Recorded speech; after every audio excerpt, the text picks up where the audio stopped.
ہے کوئی ایسا شخص جس کو ان 18 حقوق کا پتہ ہو؟ اگر نہیں پتہ تو ہمارے ساتھ رہیے، آئیے ہم آپ کو ان 18 حقوق کی مکمل تفصیل بتاتے ہیں۔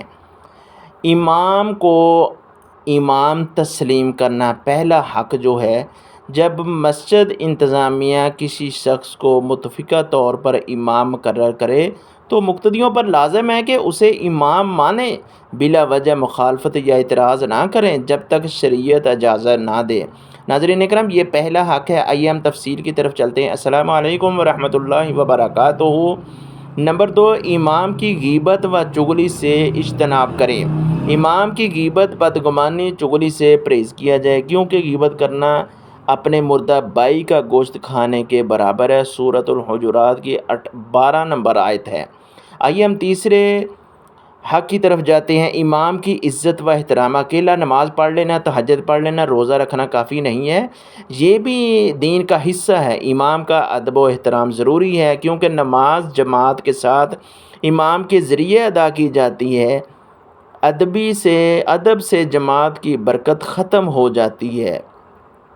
نمبر 4، امام کی حوصلہ افزائی کرنی چاہیے۔ اگر امام کسی پریشانی یا مشکل میں ہوں تو ان کی دلجوئی، حوصلہ افزائی اور مدد کی جائے تاکہ وہ دینی خدمت بہتر انداز میں جاری رکھے۔ 5واں حق، امام کی معقول تنخواہ مقرر کرنا۔ مسجد کمیٹی پر لازم ہے کہ امام کے لیے مناسب، باعزت کفایت کرنے والی تنخواہ مقرر کرے تاکہ وہ اپنی ضروریات پوری کر سکے۔ آئیے تفصیل کے ساتھ آگے چلتے ہیں۔ امام کی ذاتی مالی خدمت بھی ایک بہت بڑی خیر خواہی ہے۔ مقتدیوں کو چاہیے کہ امام سے ذاتی طور پر خیر خواہی کریں، تحفے یا مالی تعاون کے ذریعے ان کی دلجوئی کریں۔ یہ ہر نمازی کا حق بنتا ہے، اکیلی نماز پڑھنا کافی نہیں۔ آئیے اس امام کے پیچھے، جس کے پیچھے ہم نماز پڑھتے ہیں، اس کی خوشی غمی میں امام کو یاد رکھنا بھی ہم کے اوپر فرض ہے۔ امام کو صرف غمی کے موقع پر نہیں بلکہ خوشی، شادی، عقیقہ، ولیمہ کے موقع پر بھی شریک کیا جائے۔ امام کی چھٹی میں نائب مقرر کرنا، یہ امام کا 8واں حق ہے۔ اگر امام صاحب کو آرام یا چھٹی درکار ہو تو کمیٹی خوشحال نائب کاری مقرر کرے تاکہ مسجد کا انتظام متاثر نہ ہو۔ امام کی تاخیر پر بدگمانی نہ کی جائے۔ اگر کسی نماز میں امام تاخیر کر جائے تو انہیں سست یا لاپرواہ نہ کیا جائے بلکہ حسن ظن رکھا جائے۔ نمبر 10، امام کے اہل خانہ کا خیال رکھنا۔ امام صاحب کی فیملی کا خاص خیال رکھا جائے، انہیں احساس محرومی یا تنہائی کا شکار نہ ہونے دیا جائے۔ امام کے فیصلوں میں اعتماد اور تعاون۔ دینی یا شرعی معاملات میں امام کے فیصلوں اور مشوروں پر اعتماد کیا جائے اور ان کے ساتھ تعاون کیا جائے۔ امام کے علم سے استفادہ کرنا۔ امام سے قرآن، فقہ، نماز، طہارت اور عقائد کے مسائل سیکھنے کی کوشش کی جائے۔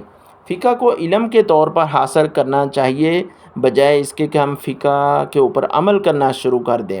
العلماء ورثۃ الانبیاء، علماء انبیاء کے وارث ہیں، یہ ابو داؤد کی روایت ہے۔ امام کی عزت، بچوں کو سکھانا۔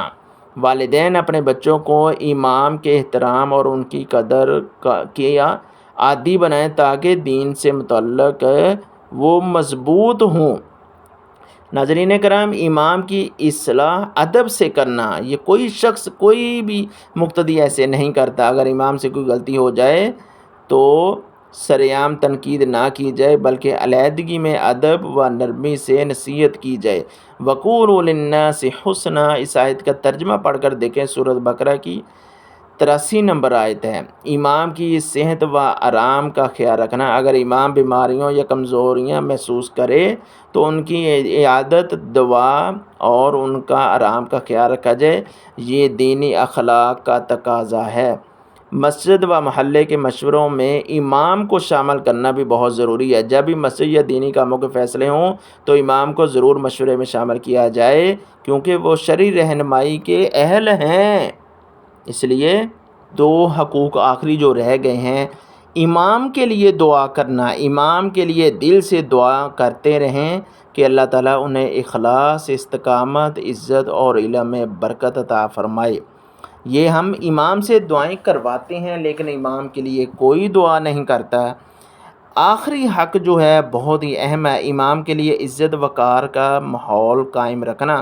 مسجد میں امام کے لیے احترام کا ماحول ہونا چاہیے، ان سے بلند آواز میں بات نہ کی جائے، نہ ان کا مذاق اڑایا جائے۔ قرآن مجید کی آیت ہے لا ترفعوا اصواتکم فوق صوت النبی، سورۃ حجرات کی 2 نمبر آیت ہے، اس کا ذرا ترجمہ پڑھ کر دیکھیے۔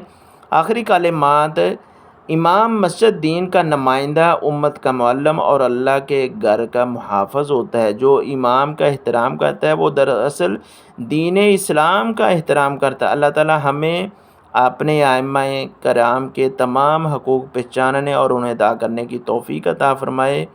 اللہ سے دعا اللہ رب العزت ہماری مساجد کی انتظامیہ کمیٹیاں جو بنی ہوئی ہیں ان کو صحیح طور پر سمجھنے، امام کی قدر کرنے، ان کے حقوق پورے کرنے، ان کا احترام کرنے کی توفیق عطا فرمائے۔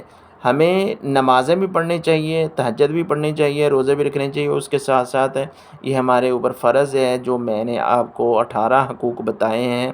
اور اگر آپ کو علم ہے اچھی بات ہے، اگر نہیں علم ہے تو اس کے اوپر عمل کرنا چاہیے اور اپنے دوستوں کو بھی شیئر کیجیے۔ السلام علیکم ورحمۃ اللہ وبرکاتہ۔